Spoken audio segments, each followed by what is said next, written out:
We're all grappling with something. Each and every entrepreneur, business owner, and leader, no matter what stage they're at in their business life cycle, is facing challenges. On Grappling Growth, we look to unlock and uncover the potential challenges, threats, and essentially day-to-day operations that business owners face, using this as an open community platform for people to share ideas and listen in. I'm Joe Testouri, the founder of Bespoke Brand Developers, and I'm joined by my co-host, Erald Krasniqi, who's the founder of Scroll Marketing. Hey Joe, thanks for the intro. So I'm Erald, as Joe mentioned, SEO consultant and founder of Scroll Marketing, an SEO consultancy. And as Joe said, this podcast is essentially to talk about the growing challenges that us and other entrepreneurs like us face on a day-to-day basis. I'll let Joe talk about more about the concept in a bit, but essentially we're going to be taking questions. We're going to be discussing our agencies and challenges that we faced, and then also going over challenges that you faced through our question section.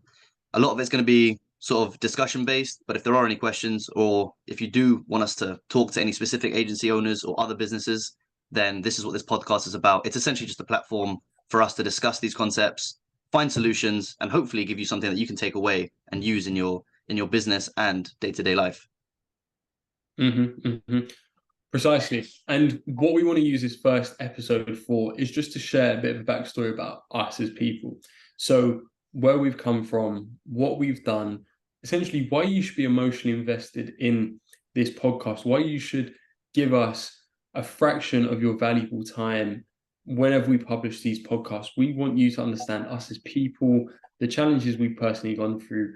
Our whole ethos is to be as transparent as possible, share real life experiences, and actually share the struggles of running businesses, being so-called entrepreneurs, and actually how we circumnavigate them while actually speaking to other entrepreneurs on a day-to-day basis. So I'll let Erald delve into how we came about this podcast in a bit more detail and a bit of background into him as a person more so.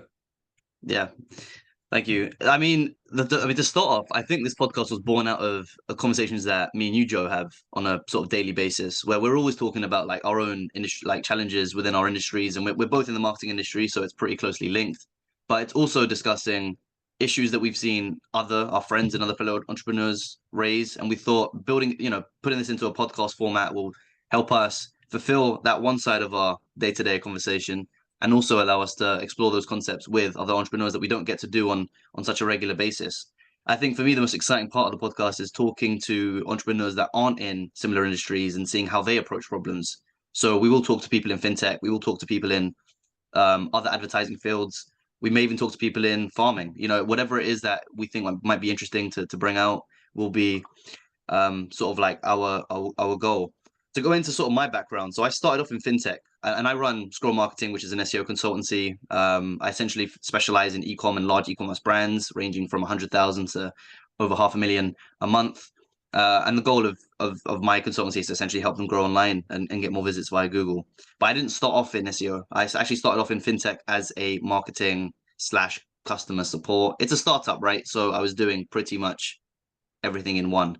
Left college, didn't want to go to uni. I thought I would jump into an apprenticeship, and I had the choice of either going to a bank, a very established bank, a very established journalism company, which did sort of like your gossip mags and whatnot, because I initially wanted to be a journalist. And then it was this startup, this fintech, that when I'd gone there and I'd spoken to the founder, what I found was a place that I thought would be the most challenging and the most interesting to grow. And I didn't want to come out of college and just be comfortable, so I decided to jump into the startup world. Now, the startup world I don't advise for everybody, but what the startup world did teach me was how to be, challenged at every little thing that you do. So I was in charge of customer service, working with the dev team, marketing badly, all this stuff.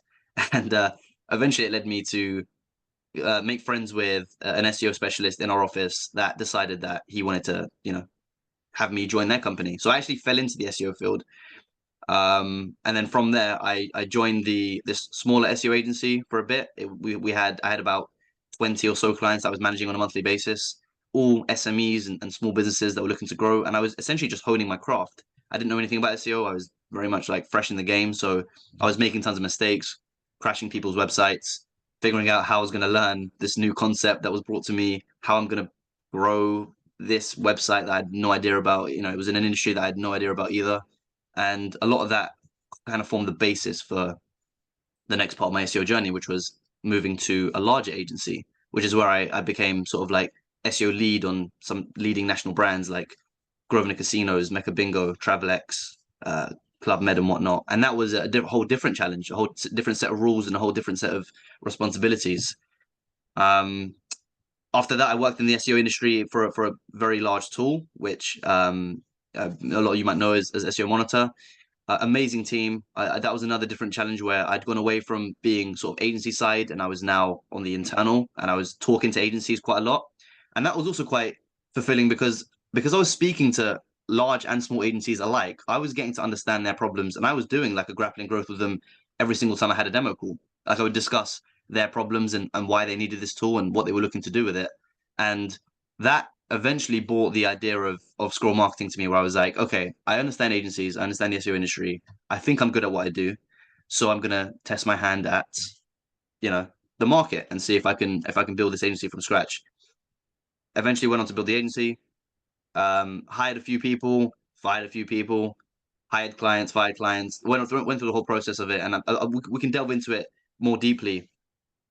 But yeah, essentially I wanted to go on my own path, and that's what led me to where I am today, which is, the head of SEO, as you can call it, for the company, and the main consultant. I work with freelancers, but the agency is very much a small consultancy that works with some pretty big brands. And yeah, that's kind of like my background, and hopefully on the podcast I'll be able to share a lot of the challenges and the experiences that I've faced, not only as a starter out in the SEO industry, but also as someone that's been connected to large and small agencies alike, and that has run an agency and a consultancy myself. So I've got kind of a multi-paradigm view on the SEO world, as you call it.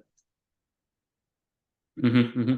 And just so for any listeners here, previous to the working world, what did your childhood look like? So I was pretty academic, I'd say. I was very much like bookworm. I like to read quite a lot. I was very much in the books and tried to push myself on an academic level.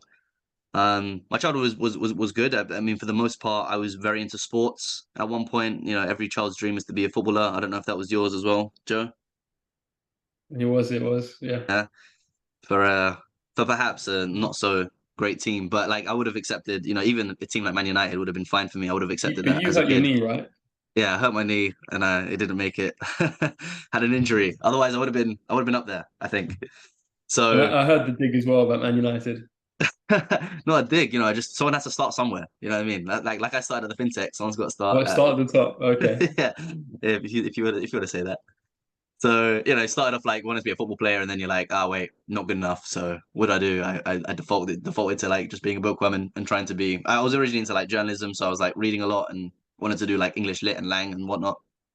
Um, and yeah, I think that the basis of that was I learned the value of like hard work, because I was my parents put a lot of pressure on me to do well. They were actually quite disappointed when I told them I didn't want to go to uni. That was one thing that was like a sticking point for me, because they were like, well, if you don't go to uni, you're going to be a failure and all this other stuff Mm. that I'm sure a lot of people have heard growing up. But I essentially said to I remember this conversation with my mum and dad. I was like, look, give me a year, right? If I fail in a year, then I'll come back to you, hat in my hands, and I'll say, you were right, I was wrong. I'm off to uni. I'm gonna do that path. And they said, fine, you've got a year to do it, right? If you fail, that's it. No more leniency, no more like excuses. And in that year, thankfully, although I didn't make a lot of money, and I was on an apprentice wage, which if people don't know in the UK is like it can be from £2.80 an hour, right? So I was very much like not making big bucks at this fintech, but I showed my parents that I could, number one, take on a challenge, and number two, I made so many good connections and learned so much in that time. I think they saw that I was happy with what I was doing, and I think that for them was good enough. So yeah, childhood was very much just sports, education, really focusing on that, and then deciding that I just didn't want that in the end, and moving to to the real world, so to say. Yeah, and just away from the agency side of things, you haven't shared with people, but you've got a few other ventures going on, haven't you? Yep. So the agency is obviously my main sort of priority, but I'm involved in a few other businesses. One's an events company focusing on events for people of my nationality. So I'm originally Albanian, was born there, and that's sort of my background. So I wanted to set up because we don't have really a space in the UK for Albanians to come together, and there's a lot of I'm not going into the details, but there's a lot of bad stigma around Albanians in the UK, and we actually had a few things happen with that company that I think would be great to talk about on a podcast, Joe, because I think some of the challenges that we Definitely. faced even with that business was eye-opening and Mhm. um, heartbreaking to some extent. But that business has been going really well. We've run a few very successful events. The community's come together. I think the outcome of what we've done there has been amazing. So that's obviously still ongoing. I'm working on that, and then I have a few other like smaller projects that I sort of non-exec on, which I can also discuss. But yeah, very much a man like yourself, Joe, someone that's got many hats. Nice, nice. Well, I appreciate the synopsis that gives people good view into you, and I guess that's a perfect segue into me sharing a bit more about myself. So Mm, I'll start from the roots. I'm born London raised, as they say, grew up in Clapham, which is southwest London for anyone who knows the area. And throughout my childhood, I'd say I had a great childhood. My parents taught me a lot of lessons very early. They had me working from very early. I remember being 12 years old. Actually, I remember being 10 years old, going out, going door to door sales, car knocking, well, door to door knocking to do car washes for people. I kind of tongue nice. twisted all of the words that I wanted to get out. But I remember being 10 years old and I went down to a nearby supermarket, Asda, to pick up these supplies. And I remember we had, I think it was 3 clients in the Mm, local area. And it was interesting because I remember we bought these supplies after agreeing with one lady who's very affluent that we would wash her car for £5. So this was between two of us. And we came back with all these supplies, like spent, I don't know, maybe £10, £15 at the time. It's a lot of money. yeah, And we for said, sure. oh, hey, and my mum kind of persuaded us to increase our prices straight away. He said, hey, you're bringing all these products in, etc., etc. So we quoted her £10. She said, well, no, you said £5. And really, I mean, for me, I'm generous. So I would have turned around to these kids and said, I tell you what, if you do a good job, I'll pay you a tenner. That's just how I would have done it. Fair enough. So Yeah. we we did the work and she was such a pain. She kept on going around the car inspecting it, and even the way she gave us £5 was like she was doing a massive favor. But the reason why I say that is the foundations are key for me. And as I've gone on, I worked down a market with my dad, which I'm sure there's countless stories I can share on this podcast Yeah. further down the line, and maybe we'll make an episode out of that in itself. A market, I was selling video games online. I was selling anything I could get my hands on. I was selling chocolates at school, and that was probably my real first big taste of business and entrepreneurship, so to speak. So I would go to again the local supermarket, which was a Sainsbury's, and buy these flapjacks that no one could find. It was only at this particular Sainsbury's, so it was real unfair advantage that I had in A school because no USP one of the had these business. products, so I had the monopoly. Yeah, Yeah, yeah. that's it. So I'd go there, buy these flapjacks. I think they're called the Fabulous Boys flapjacks or something like that. And you could buy a pack of 4 for £1. And these flapjacks, they had like a chocolate coating on top. They were delicious. And Great. as a fat kid, maybe I diminished my profits because I had a few here and there in the week. Got high on your But own anyway, supply. yeah, high on my own supply, definitely. Sure, there's worse things to get high on as well. No, for sure. So I'd Yeah. go to school, I'd sell 4 of these for £1 each. So I'd buy a pack for £1, sell it for £4. And I had other things, Lucozades, and it's quite a thing in the UK. Anyone who Mm, thinks they're a bit of a bellboy sells stuff at schools, whether it be Lucozades, Cadbury's bars, um, whatever drinks or foods you can get your hands on. So I did that and I was consistent. I probably did that for about 3.5, 4 years up until I got to year 11, which is the final year in the English education system. We do your GCSEs. And my mum said, I'll pay you to stop doing this. And I thought, well, you're crazy. So, and she said, I'll give you £10 a week to stop doing this and focusing on your studies. So contrary to you, I wasn't massively academic. And I Mm. spoke about this with a fantastic client of mine who'd been working with for the last 4 years. And we were going through learning styles. Mm. And she's a hyper intelligent lady. She'll be on this pod further down the line. Amazing. But I realized the way how I learn at school is not in line, which is most efficient towards me. But that was at school. So I went to college, did a few subjects, was okay. And I wasn't ever really set on university. And then I had a conversation with my mum. And I don't know, but there was something that clicked in me when I was in college where I could see a paradigm shift in the way how I thought. Up until then, I was quite set for mediocrity, if I'd say so, by my own standards. And I didn't really have much emphasis on what I wanted to do in the future. But there was something that clicked when I went into my second year. And I ended up having to do an extra year at college because my grades weren't fantastic. And I had to essentially get another A level in place, and actually did BTECs, which is kind of like Huh. the dub equivalent, as a lot of people say. And I got nothing against BTECs. They helped me Nah. get to where I am today, so I'm grateful for them. But there's a bit of a Yeah. stigma around them. So I ended up getting accepted into a pretty good university, University of Birmingham.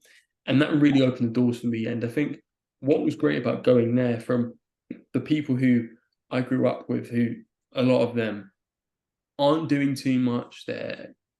Some are in prison, some are selling drugs, some are not doing much. And getting to that place, that position where you're in an ecosystem of people who are really aggressively looking at becoming somebody with themselves was fantastic. And that allowed me to really get academic. And by the time I finished my degree, I wanted to continue. So I got a degree in business, continued for an extra year, got a master's in international development. And while I was doing my master's is when I started my agency, Bespoke Brand Developers.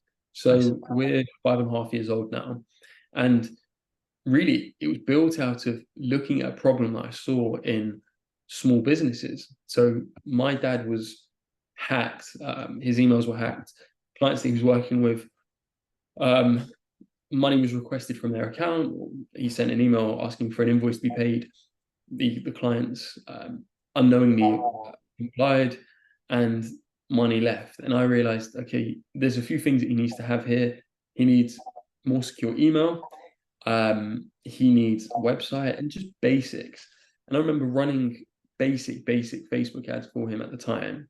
And he miraculously got 2 leads in, converted one, and made an odd £20,000 from that sell. And I thought, whoa, this is ridiculous. You're able to run, an idiot like me at the time was able to run ads like that. So this was like right at the infancy, 5 years ago, run ads like that and generate that. This was £20 spent. So anyone who knows Facebook ads nowadays knows that's a pretty decent result. So anyways, Yeah. we did that. And I was always fascinated with the element of marketing and growth when I was at university studying business, because I always felt that the way how marketing and business is conventionally taught at universities, it doesn't apply to the everyday person like you and I.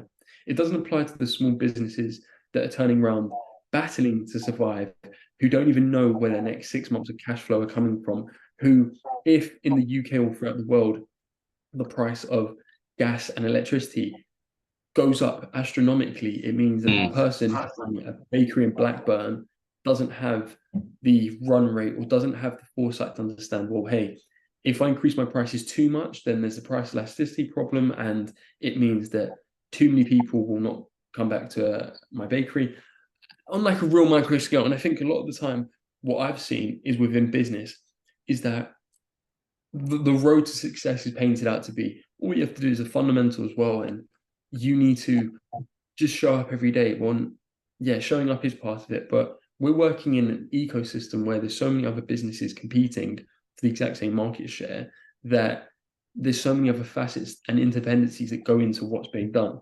So as time's gone on, I worked in the city.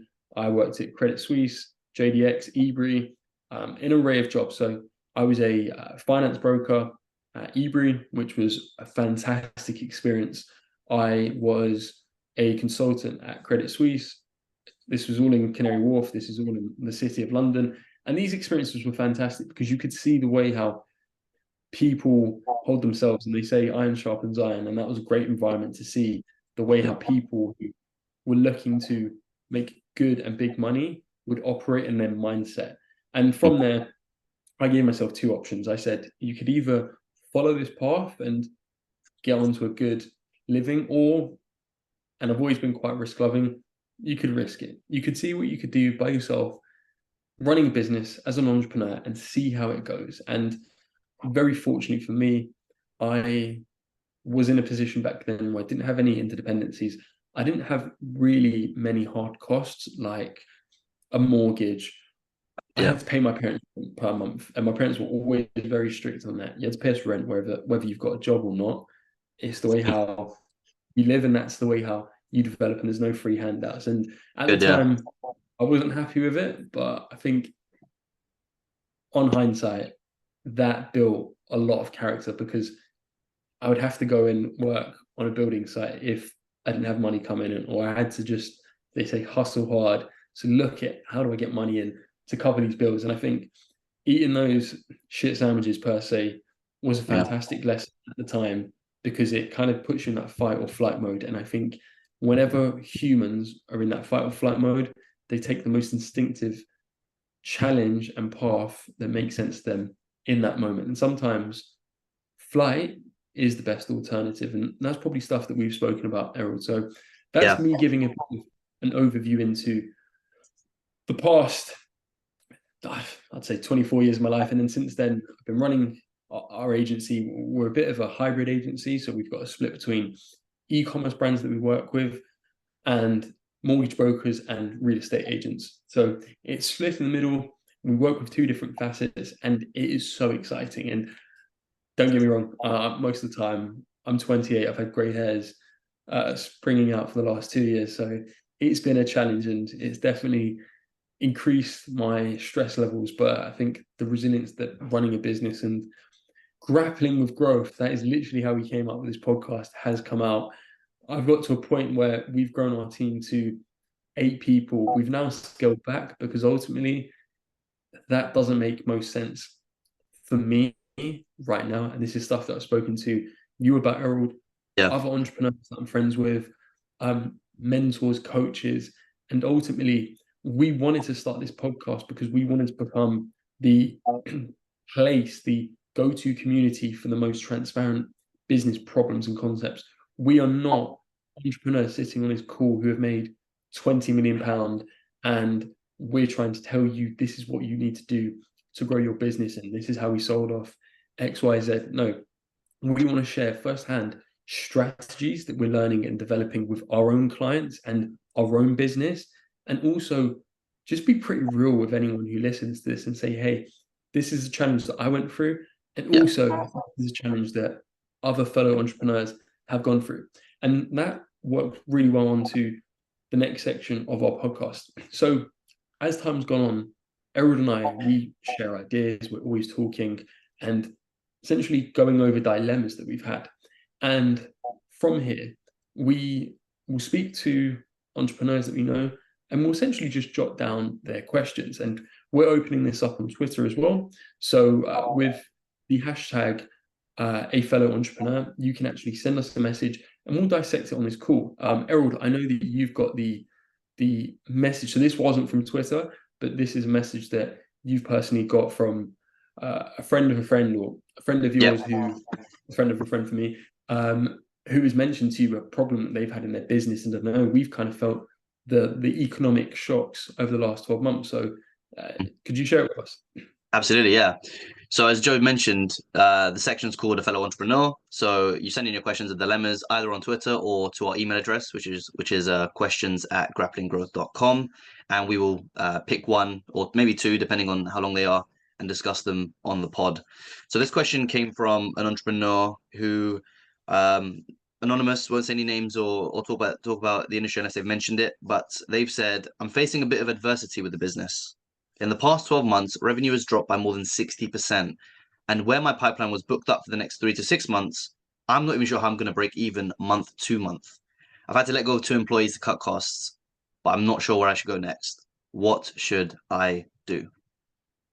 So I'll throw that question to you first, Joe. Yeah, what does this person do? They've lost a lot of revenue and they're not sure how they're gonna break even, and they're cutting costs. Should they continue to do that? Should they go out and get new business? What's your thoughts? So you said they've dropped down by 60% in the last year.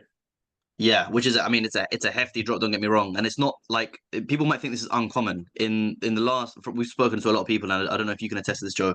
I've spoken to a lot of people where 60%, yeah, even big agencies have seen that kind of drop. Market conditions are poor. Marketing budgets are usually the first to go when there's a recession or any sort of uncertainty.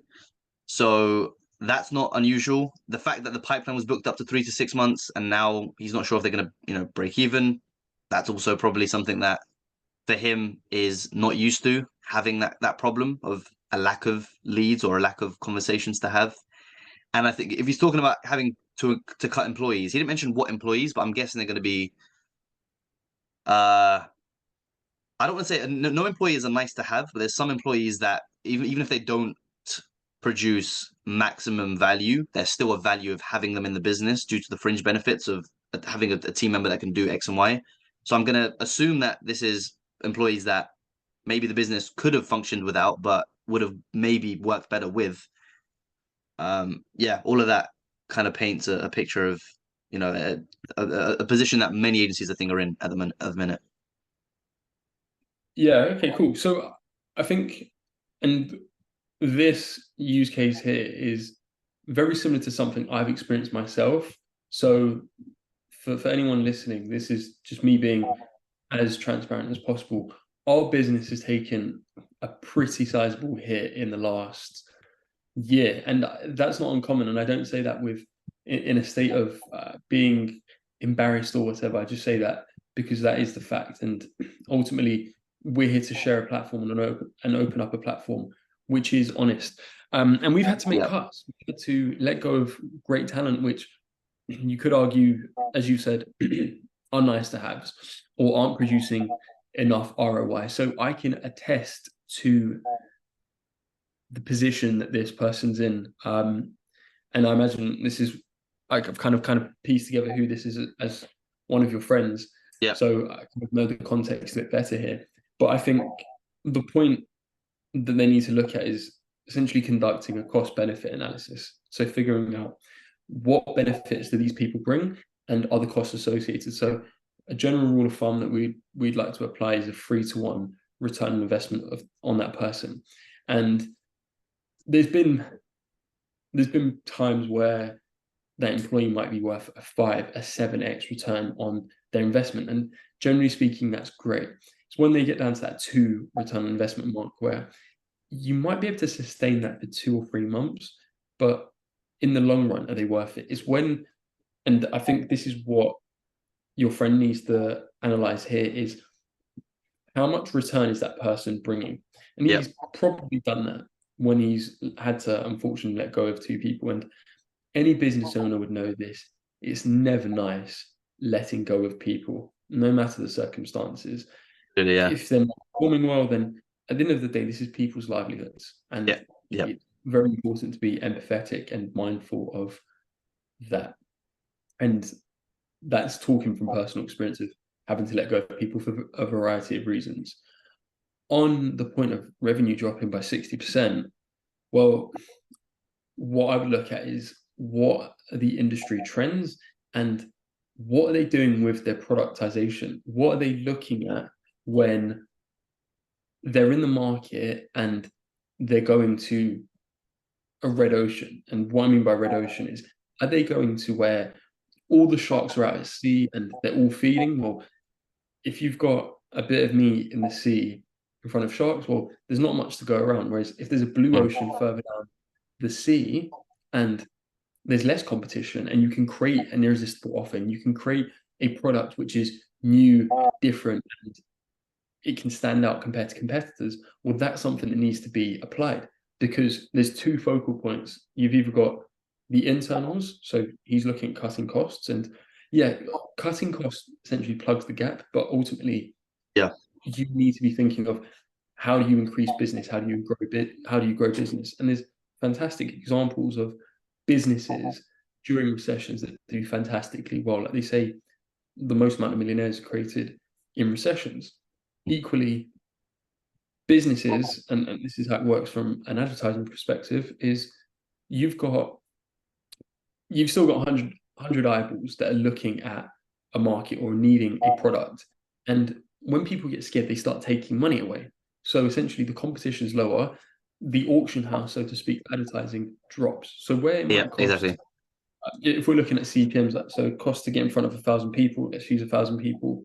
If it might cost you £20 before, if that drops down to £15, well, you've essentially saved 25% straight away on the overall cost to get in front of those people.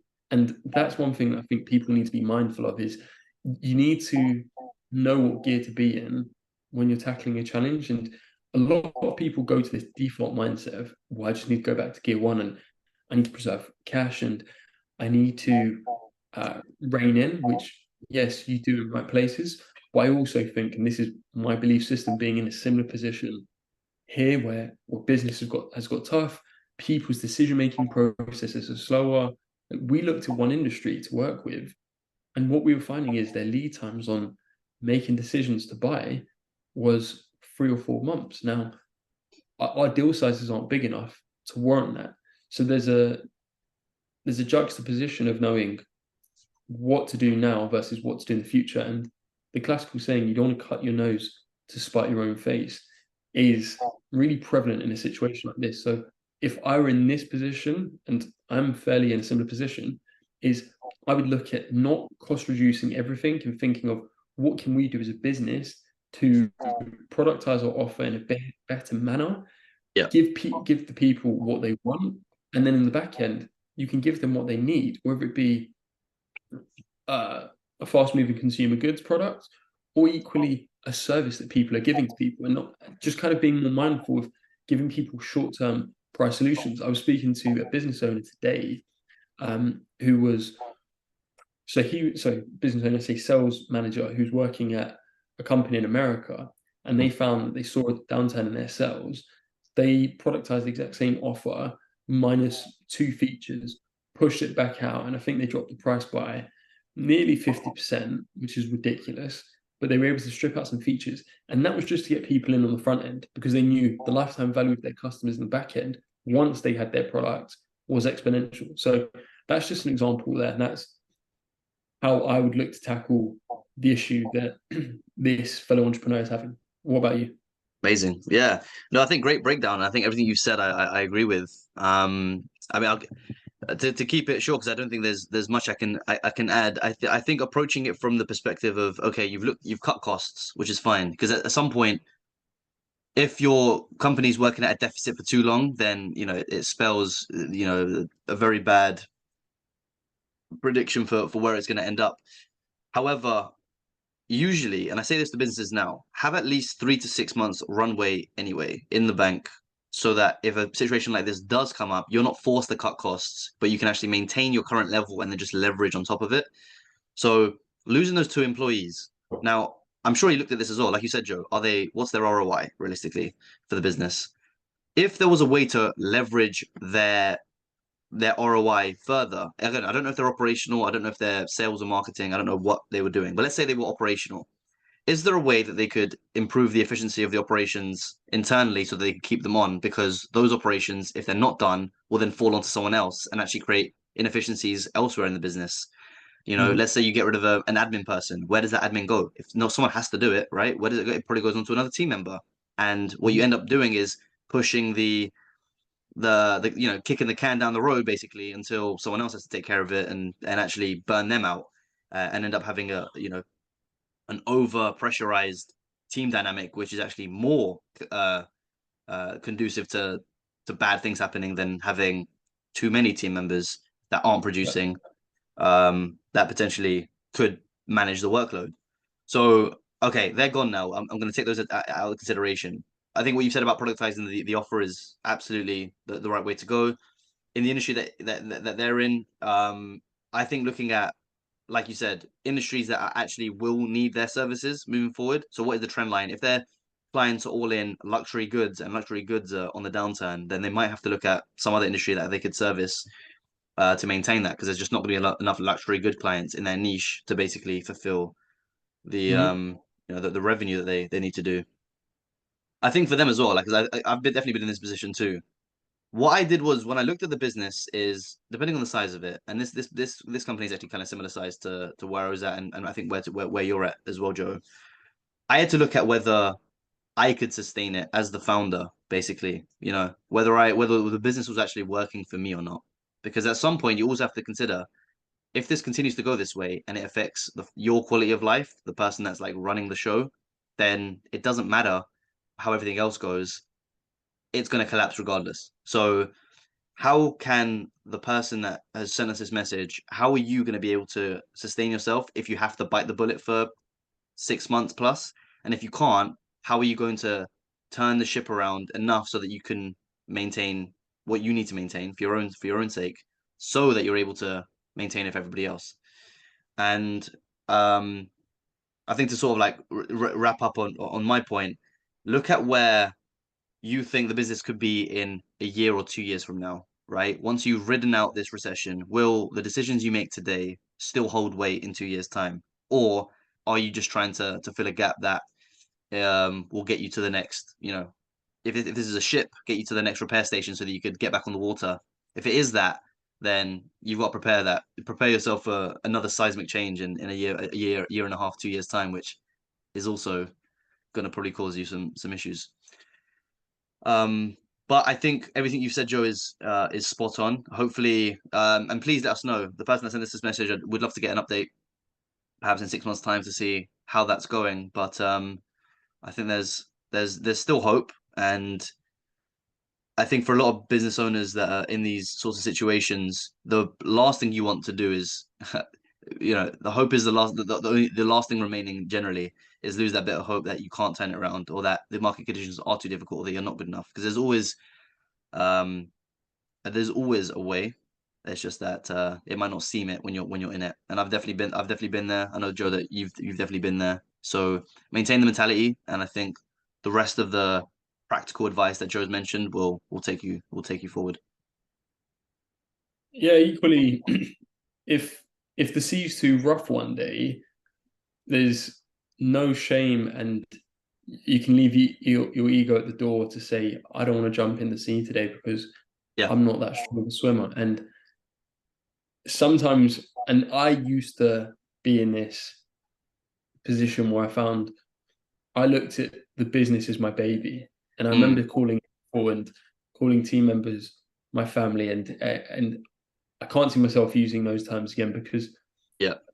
at the end of it, a lot of business is transactional, and your Mm, business is not your baby, and there's a big difference. And I don't have children yet, but I'm sure you will speak to a lot of business owners who probably use that term. I disagree with it now upon reflecting, and I think your business needs to work for you. And if it starts destroying relationships and it starts putting real mental strain on you, ultimately you have a certain capacity that you can go to, and maybe even coming out the water. So mm, taking a few months off, if you can afford to do that as a business owner, might be the recalibration that's needed. I've got a really good friend who did that last year. Essentially, um, took a year out of business, which I was like, that's obscene. And it's so good for him because he could afford to do that.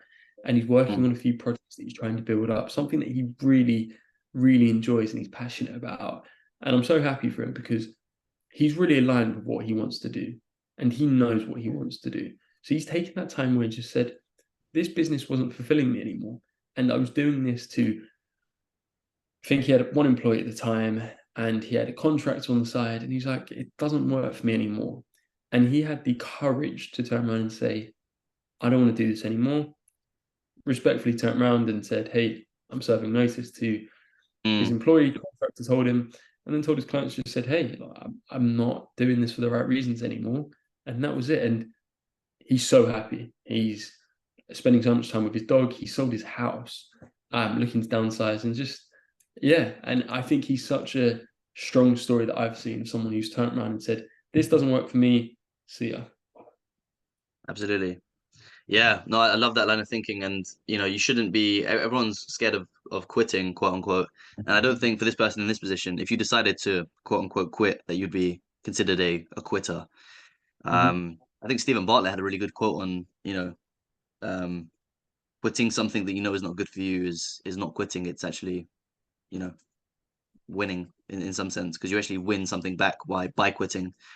Yeah. And there's something to be taken by that, because no one wants to be in a position where your business is going, and you have all these reliance. And I know you mentioned, Joe, it's tough when you've got employees that are relying on you, and it is difficult. But big conglomerates fire 10,000 people on quick notice and don't think anything of it. And I'm not saying you should either, but realistically, they do it because of their own necessity, and you may need to you may need to take some of those tricky decisions too, if it's if it needs to be Yeah, and done. on the point that you made about your friend here that I should have added in is one one sign you can look at is, depending on what industry you're working in, looking at what the trends of the big companies are doing. So Yep. what I found is Facebook, Google, all of these big companies were reducing their headcount, sorry, I should say, Yeah. Still great. Amazon, I think they dropped their headcount by 15 to 20%. I think it was something like 18, 19%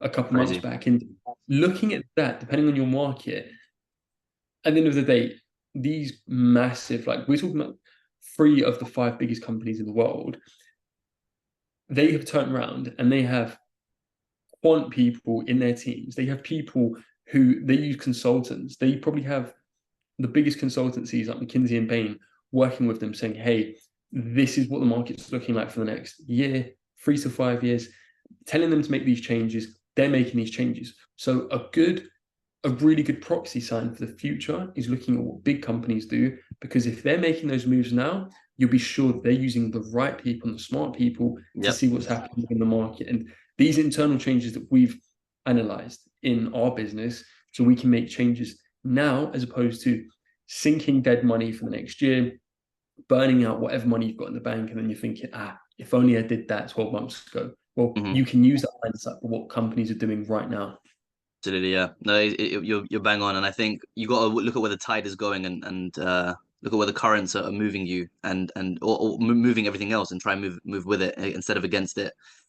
Um, so that would hopefully be something that can be taken away from, learning from other people's mistakes, and learning from other companies' uh actions is something that I guess what the podcast realistically is about as well, is like, it doesn't have to be like, oh, here's a story of this really great entrepreneur that's doing really well. It could be this entrepreneur had this going on, and something really drastic happened that changed everything, and taking that, and taking what other companies are doing, like Amazon and Google, and taking what other of your peers in the industry, business wise, are doing, is a great way for you to be ahead of the curve, because the last thing you want to do is be the last horse out of the stable.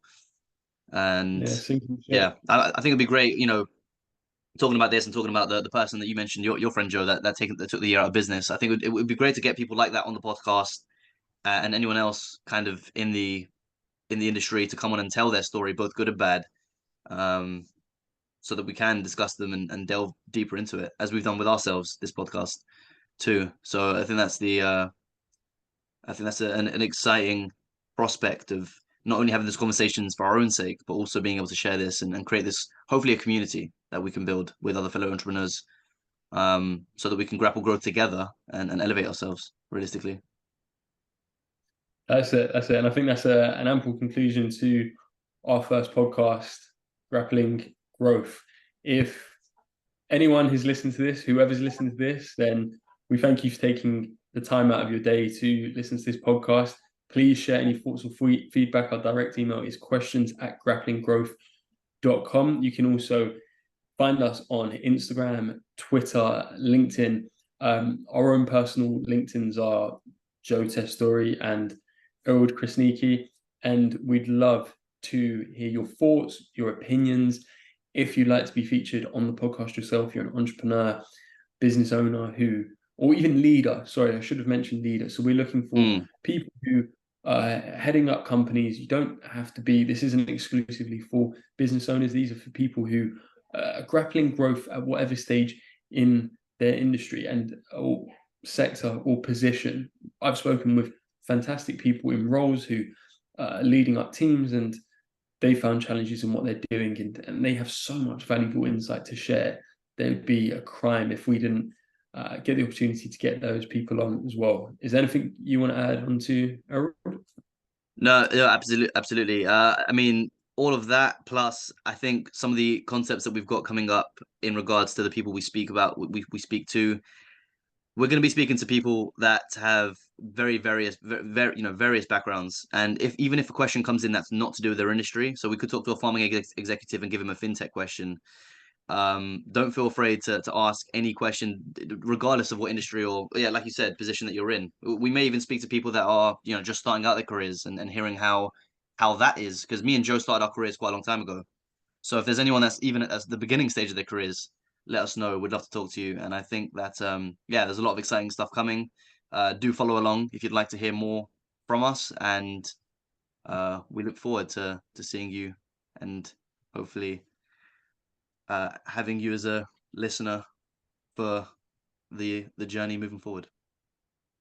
Definitely. And if you enjoyed this podcast and you're listening to it on YouTube, Spotify, or Apple, be sure to subscribe to our channel so that way you can receive notifications and you can see when our next podcast is dropping.